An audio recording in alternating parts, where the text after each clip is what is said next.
Alright there you guys, welcome to another of my live videos. Today I'm going to be updating you on some more latest news, transfers and gossip. Obviously now Mourinho's looking to spend big in the summer after succeeding last summer by signing 4 masterclass players. But obviously after the setback from Antonio Griezmann with that U-turn that he did, that was actually very disappointing for what Antonio Griezmann did. But now we've looked at further down the line in the transfer window and looked more in the region. When he gets these players in, he'll use that to feed on, and he'll motivate the team more and be more confident to go on and win the league or be title competitors next season. Obviously now David De Gea still could be going to Real Madrid. We're not sure yet. Will that £22 million they offered Favre and Morata? But if David De Gea does go, there is alternative replacements such as Darumia from AC Milan, Haddock and Joe Hart as being alternative replacements if David De Gea does leave. He was potentially the world's best keeper in the world, who has been at the club since 2011.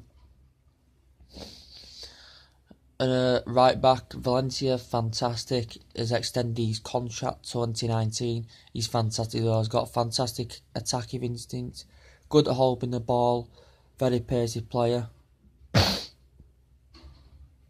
And likes to go forward. And has got good intensity sprints. Centre back Bailey is fantastic. Very good holding that line very well. And he's a very strong centre back.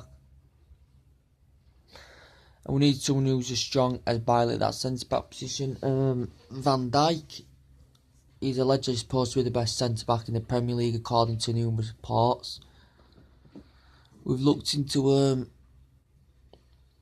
also looked into Michael Keane as well. But I said he wouldn't be my favourite one to come. He could be a backup plan. Could Michael Keane?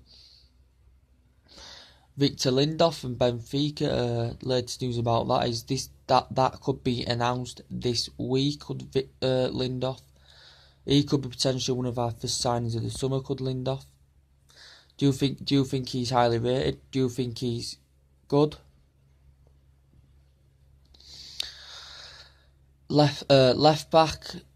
At left, do you think he'd be a good partnership with Bailey? But at left back, Luke Shaw is fantastic, but we have looked at a lot of left backs because we haven't got many viable alternatives there with all the injuries. Luke Shaw,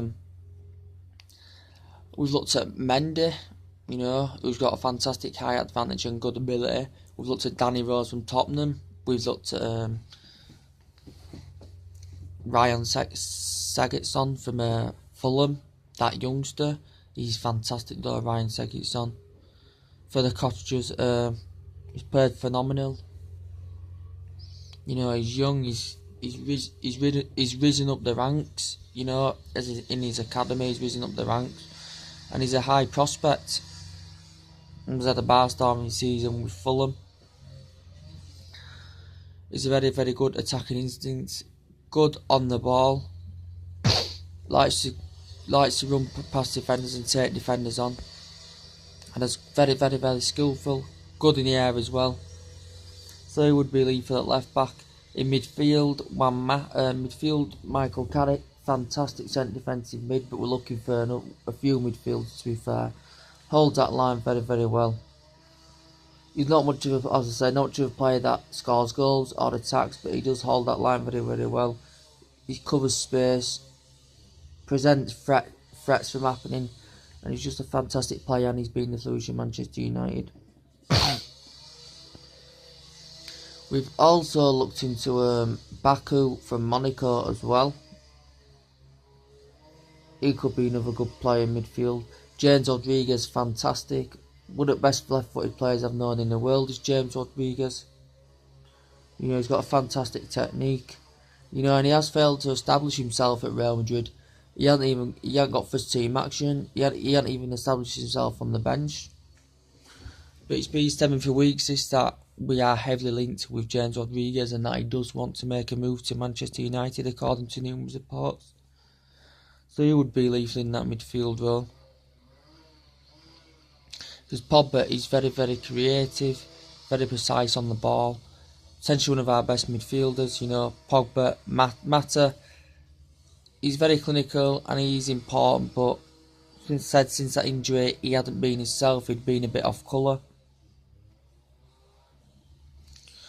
But Pogba just dictates the play, He plays some lovely trademark passes for other players to run onto. He's just a world-class player. Also on the right hand side, Mkhitaryan's been generous. His Europa League form last season were absolutely phenomenal. So he was another good signing as well. And also to Zlatan Ibrahimovic, he was fantastic till he suffered that injury. And now he's got this injury. We don't know what's happening yet. It was at Ibrahimovic, so we need a number 9 role for Ibrahimovic because he's injured to lead that line. Also, Munich, as I said, going to MLS China.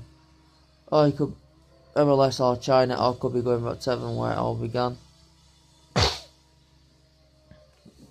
But we have looked at a lot of players in the summer. Also now, even Perisic on the left, because we need that left midfield to help support Martial. That could be announced this week as well. That could be round about a 45 million deal. And Lindelöf's is about 30 million, I think, according to numerous reports. It's what the press have. This is what the press have said. This could be announced this week. Yes, I do think we will get even Perisic. Then Lindelöf and Perisic are the most two likely players that we are going to get in the summer. Perisic, he's not a Galactico player, but he's very skillful, very good on the ball, got the height advantage, very good in the air. And likes to take defenders on. Likes to interrogate defences. He'd be my player, would even Perisic. But Jose Mourinho, he's looking to get a few youngsters on the board as well. Because to be fair, we have got a fantastic youth academy. We've got a fantastic youth academy squad, and they proved that against Crystal Palace. Josh Harrop, David Mitchell making his debut as well. Alex El-Tunisby, fantastic as he was against Arsenal in his debut last season. He played the last 4 or 5 games. I think he played for Manchester United. Alex El-Tunisby. Scott McTominay, as I said. Wilcock, so many players that participated in that final. Gomez making his debut as well was phenomenal. But in that strike, on my next video, I'll be talking about the strikers that we are after, and I will be notifying you about that and see what you think will be the best potential striker to come to Manchester United in the summer. Also, before I go, there's been talk about Cristiano Ronaldo. But he won't be making another move back to Manchester United. We've been in talks with Ronaldo, but he won't be making a move back to United. I doubt that very much. Also, Gareth Bale is a main priority for me. He's potentially one of the best players we can get. There's been talks about it that we could be still signing Gareth Bale. A world-class player, Galactico, and he's Premier League proven. Yeah, he's injury prone, but he's a world-class player. Anyway, guys, that's everything to update you with and talk about. See you later. So take it easy. I'll see you on my next video. Peace.